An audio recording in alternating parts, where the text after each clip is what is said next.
예, 안녕하십니까. 성도님들, 날씨가 많이 추워졌습니다. 예, 얼마 전에 서울의 강림교회 원로 목사님이시던 김선도 목사님께서 소천하셨습니다. 김 목사님께서 8년 전인가 기독교 방송에서 대담하시는 내용을 기억하고 있습니다. 그분은 자신의 지난 목회 사역을 이렇게 말씀하십니다. 자신의 목회 사역에는 두 개의 기둥이 있다고 말씀하십니다. 하나는 하나님의 말씀에 대한 확신이고, 또 하나는 하나님의 말씀이 주시는 확신이 주는 비전이라고 하십니다. 확신과 비전을 가지고 목회 생활을 했다고 그렇게 말씀합니다. 자신이 강림교회를 개척할 때는 아직 감리교회가 한국 사회에서 그렇게 큰 존재감이 없을 때였다고 합니다.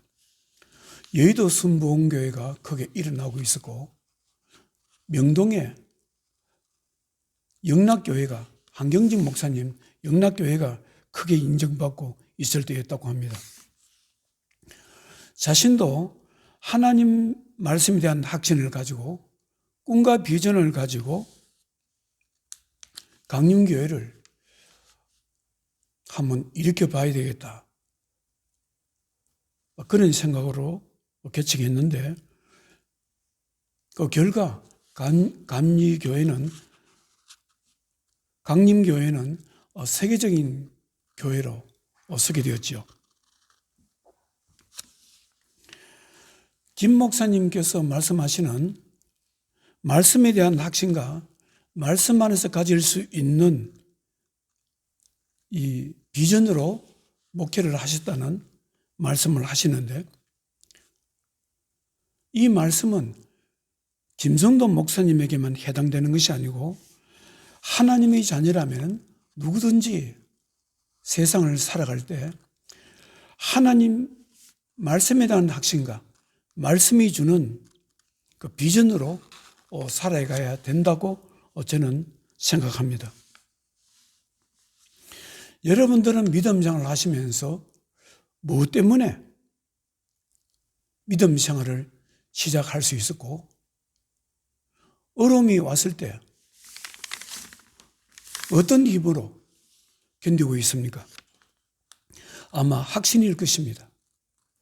하나님이 살아계신다는 확신과 하나님의 말씀, 하나님께서 나를 지켜주시고 구원하시고 인도하신다는 그 확신을 가지고, 또 확신이 주는 비전을 가지고 믿음 생활을 하고 있을 것입니다. 저도 그렇습니다. 저도 지금까지 믿음 생활하면서 두 가지로 하고 있습니다. 하나님께서 나를 사랑하시고 나를 지켜주신다는 확신과 그 확신 속에서 오는 꿈과 비전으로 지금까지 살아오고 있고 견디고 있습니다. 이스라엘 백성들은 어떻게 해서 그들은 믿음이 시작되었고 그 어려운 세상 삶 속에서 이스라엘 백성들은 살아왔을까요? 그분들도 하나님 말씀에 대한 확신으로 시작했고, 확신이 주는 소망과 비전으로 그들은 역사를 써나갔을 것이라 저는 그렇게 믿습니다. 신명기서 7장 6절에 보면은 모세는 이스라엘 백성들에게 너는 여호와 내 하나님의 성민이라. 이스라엘 백성들이여, 너희들은 하나님께서 선택하신 선민입니다. 내 하나님 여호와께서 이 지상 만민 가운데에서 우리 민족을 이제 부르셨습니다. 하나님께서 우리를 부르신 것은, 우리를 기뻐하시고 택하심은 우리 민족이 다른 민족보다 수요가 많고 강하기 때문에 그런 것이 아닙니다. 우리 민족은 세상의 어떤 민족 중에서도 가장 적은 또 약한 민족이지만 하나님께서 우리 민족을 사랑하셔서 우리 민족을 부르셨습니다.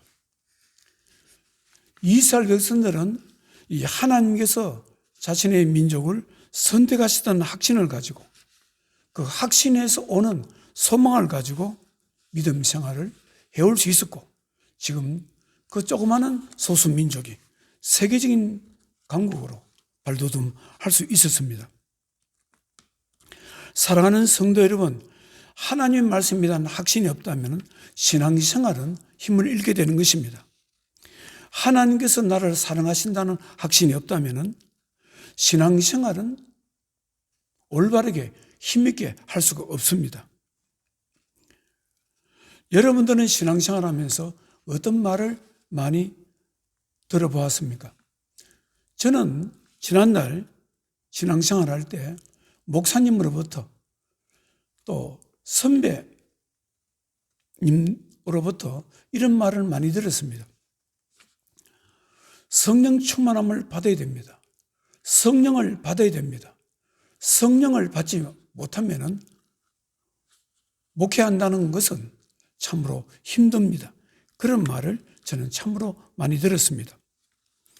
사도행전 2장에 보면은 사도 베드로가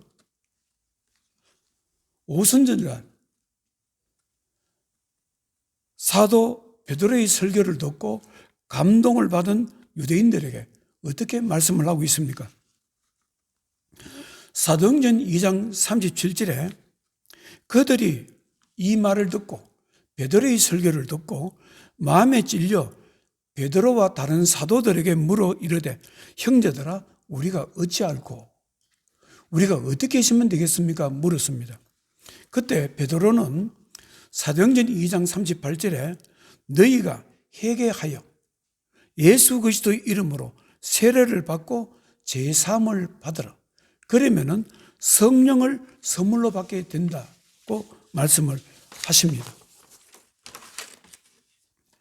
누구든지 예수님을 영접하고 진실로 회개하고 하나님을 믿으면 성령의 부으심을 받는다.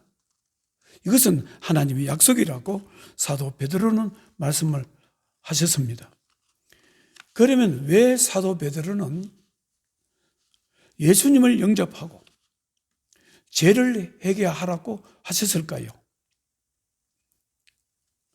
그것은 진실로 예수님을 믿고 진실로 하나님을 모르고 살았던 삶을 회개하게 되면 하나님께서는 성령을 부어주시기 때문에 그렇습니다. 그러면 왜 성령을 받아야 됩니까? 성령을 받아야 될 이유 중에 하나는 성령은 사람들로 하여금 하나님의 존재하심을 확신케 하는 것입니다. 사람이 누구든지 예수 그리스도의 영 성령을 받게 되면 예수님이 누구신가를 알게 되고 자신이 누구인가를 알게 되는 것입니다. 성령님은 우리들 자신을 누구인가를 말씀합니다. 사람이 성령을 받게 되면 우리 자신이 하나님의 자녀라는 것을 알게 되는 것입니다. 하나님은 우리 아버지라는 것을 알게 되는 것입니다. 갈라디아서 4장 6절에 너희가 아들이므로 하나님이 그 아들의 영을 우리 마음 가운데 보내사 아빠 아버지라 부르게 하셨느니라. 성령을 받게 되면 자신이 하나님의 자녀라는 것을 알게 되고 하나님이 우리의 영적인 아버지라는 것을 알게 되는 것입니다. 그리고 성령을 받게 되면 하나님께서 자신을 사랑하신다는 것도 알게 되는 것입니다. 로마서 5장 5절에 소망이 우리를 부끄럽게 하지 아니함은 우리에게 주신 성령으로 말미암아 하나님의 사랑이 우리 마음에 부은 바 됨이니.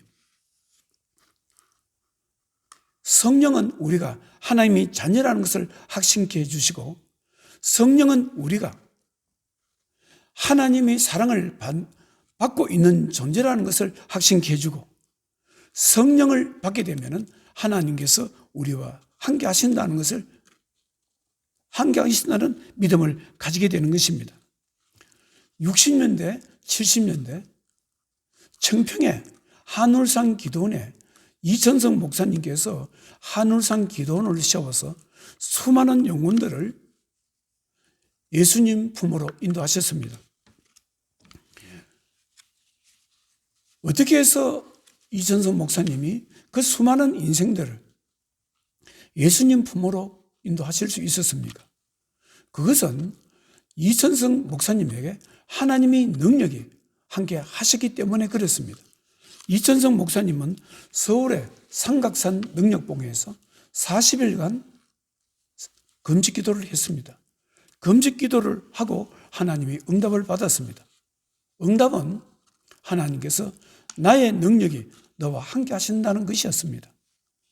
응답 그대로 하나님의 능력이 자신에게 함께 하셨고, 예수를 전하면 사람들이 회개를 했고, 집회 가운데 성령이 임했고, 육신의 병든 자가 치료되었고, 귀신 들린 자가 떠나갔습니다. 하나님께서 함께 하신 것입니다. 이처럼 성령은 우리에게 하나님이 자녀라는 것을 확신케 해주시는 겁니다.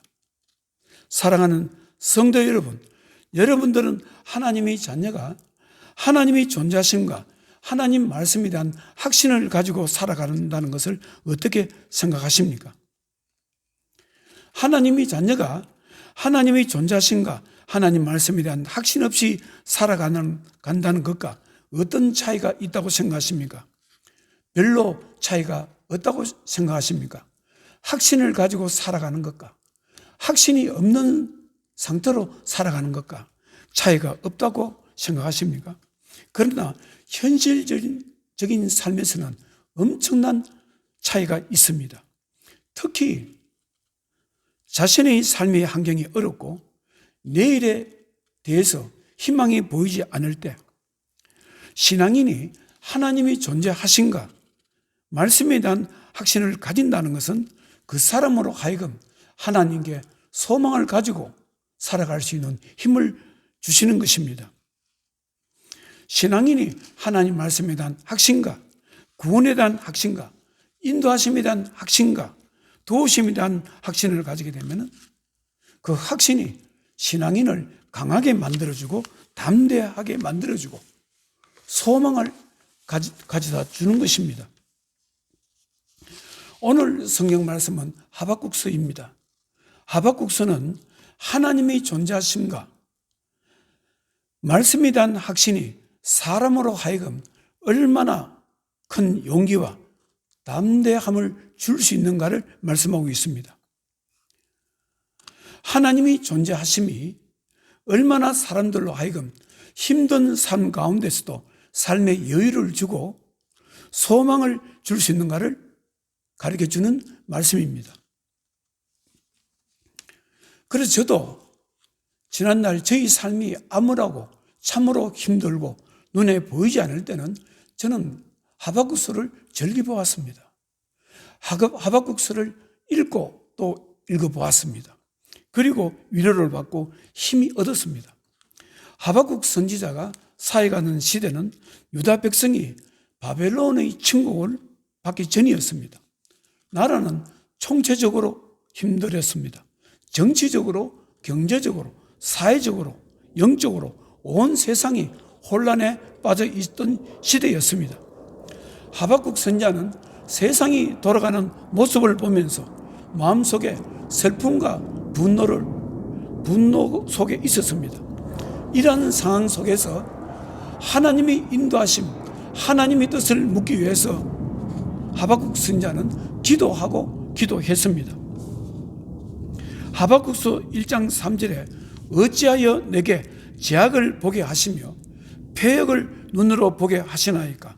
겁탈과 강포가 내 앞에 있고 변론과 분쟁이 일어났나이다.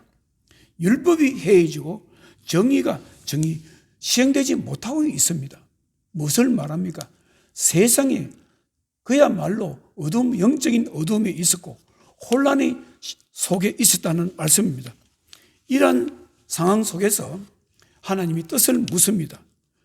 그런데 하박국 선지자는 하나님의 응답을 받았습니다.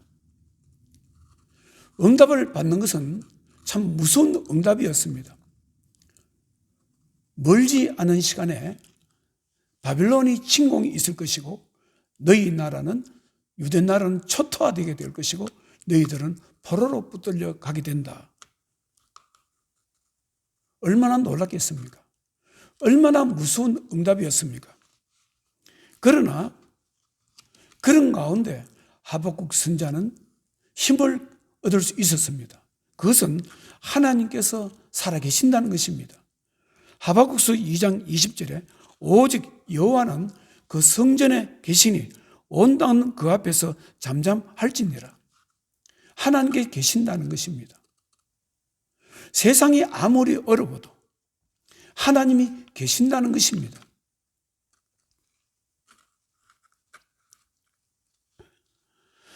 하박국 선지자는 세상이 곧 망하게 되는 운명에 처한 자기 백성들에게 하나님은 살아계십니다.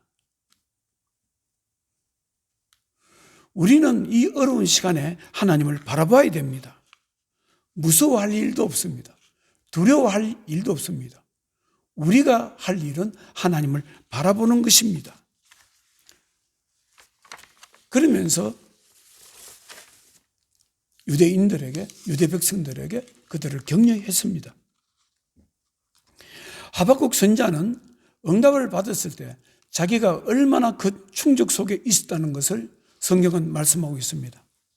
보면은 하박국서 3장 16절에 내가 들었으므로, 내가 하나님의 응답을 들었으므로 내 창자가 흔들렸고 그 목소리로 말미암아 내 입술이 떨렸도다.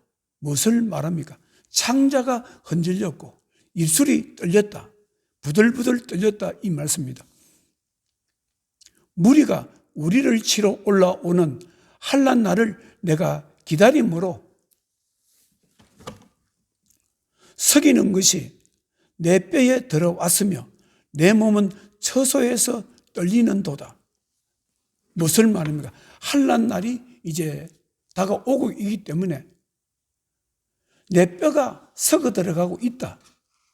내 몸이 내 처소에서 떨리고 있다, 이런 말씀입니다. 그런 가운데서도 하박국 선지자는 소망을 가지게 되는 것입니다. 하나님이 살아계시기 때문에, 하나님은 구원의 하나님이시고 지켜주시는 하나님이시기 때문에 지금 힘든다 할지라도, 암울하다 할지라도 하나님께서는 우리 백성들을 이끌어 주실 것이다. 믿음 안에서 소망을 보게 된 것입니다. 그래서 이렇게 고백합니다. 이렇게 노래합니다. 17절에, 하박국서 3장 17절에 비록 무화과나무가 무성하지 못하며 포도나무에 열매가 없으며 감람나무에 소출이 없으며 밭에 먹을 것이 없으며 우리의 양이 없으며 외양간에 소가 없을지라도 나는 여호와로 말미암아 즐거워하며 나의 구원의 하나님으로 말미암아 기뻐하리로다. 주 여호와는 나의 힘이시라. 나의 발을 사슴 가깝게 하사 나를 높은 곳으로 다니게 하시리로다. 하박국 선지자가 어떻게 해서 이런 노래를 할 수 있다고 생각하십니까? 그 암울한 가운데 칠흑같이 어두운 시대적인 배경 속에서, 삶 속에서 어떻게 이런 노래를 할 수 있습니까? 그것은 하나님이 살아계신다는 것, 하나님이 존재하심을 확신했기 때문에 그렇습니다. 하나님의 인도하심과 하나님의 도우심과 하나님의 구원하심을 확신했기 때문에 하박국 선지자는 이렇게 노래할 수 있었던 것입니다.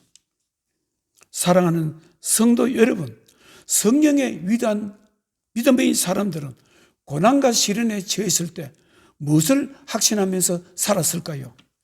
믿음의 사람 노아는 무엇을 확신하면서 그 어려운 삶을 살아내었을까요? 믿음의 사람 아브라함은 무엇을 확신함으로 그 어려운 세월 삶을 하나님 말씀을 쫓아 살았을까요? 믿음의 사람 모세의 어머니는 무엇을 확신함으로 생후 3개월밖에 안 되는 어린 아기를 갈대 상자에 넣어서 어린 아이 모세를 살리기 위해서 날강에 물에 띄웠을까요? 모세는 무엇을 믿을기에 이스라엘 백성들과 함께 하나님 말씀을 따라서 광야에 40년을 살아낼 수 있었을까요? 그것은 바로 하나님이 살아계심을, 존재하심을 확신했기 때문에 그렇습니다. 하나님 말씀이 주는 은혜에 확신했기 때문에 그렇습니다. 하나님 말씀에는 무엇이 있습니까? 구원의 역사가 있고, 하나님의 일하심의 역사가 있고, 사랑하심의 역사가 있고, 인도하심의 역사가 있고, 구원하심의 도우심의 역사가 있습니다. 그것을 모세가 확신했기 때문에 그 어려운 세월을 이스라엘 백성들과 함께 고난의 삶을 살 수 있었습니다. 히브리서 11장 24절에 믿음으로 모세는 장성하여 바로의 공주의 아들이라 칭함받기를 거절하고 도리어 하나님의 백성과 함께 고난받기를 잠시 제약의 날을 누리는 것보다 더 좋아하고 하나님이 존재하신가 하나님 말씀에 확신을 가지기 때문에 소망을 가지고 이스라엘 백성들과 고난의 삶을 살았고 결국 이스라엘 백성들을 가나안 땅으로 인도할 수 있었던 것입니다. 여러분들은 하박국서를 언제 어떤 상황에서 주로 읽어보았습니까? 아마 여러분들 중에서도 자기 자신이 참으로 힘들 때, 내일의 삶이 보이지 않을 때 아마 하박국서를 읽으면서 힘을 얻을 분들도 많이 있을 것입니다. 하박국서 2장 20절에 오직 여호와는 그 성전에 계시니 온 땅은 그 앞에서 잠잠하라. 사랑하는 성도 여러분, 오늘 이 시대를 살아가는 하나님 백성들에게 무엇이 필요하다고 생각하십니까? 저는 오늘 이 시대에 성도들에게 진실로 필요한 것은 확신과 비전이라 생각합니다. 아무리 세상이 힘든다 하더라도, 아무리 자기가 처한 상황이 눈에 보이지 않는다고 하더라도 하나님이 존재하심을 확신할 수 있고 하나님이 주시는 말씀의 약속에 대한 확신이 있다면 사람은 누구나 꿈을 가질 수 있습니다. 아무리 힘들어도 담대함을 가질 수 있습니다. 삶을 살아낼 수 있는 용기를 가질 수 있는 것입니다. 김전도 목사님께서 자신의 인생에는 두 개의 기둥이 있었는데 하나는 하나님 말씀에 대한 확신이고 하나는 말씀이 주는 비전이라고 말씀하셨는데 저는 그분의 말씀이 김 목사님에게 해당되는 것이 아니고 오늘 이 시대를 살아가는 모든 사람, 모든 하나님 백성들에게 동일하게 적용되고 역사되는 말씀이라 합니다. 누구든지 하나님이 존재하심을 확신할 수 있다면 하박국 선지자처럼 이렇게 노래할 수 있을 것입니다. 비록 무화과나무가 무성하지 못하며 포도나무가 열매가 없으며 감람나무에 소출이 없으며 밭에 먹을 것이 없으며 우리의 양이 없으며 외양간에 소가 없을지라도 나는 여호와로 말미암아 즐거워하고 나의 구원의 하나님으로 말미암아 기뻐하리로다 할 수 있을 것입니다. 사랑하는 성도 여러분, 하나님께서 여러분들에게 하나님이 존재하신가 말씀에 대한 확신을 주시기를 바랍니다. 그리고 그 확신에서 오는 소망과 비전과 용기와 담대함을 주시기를 축복합니다.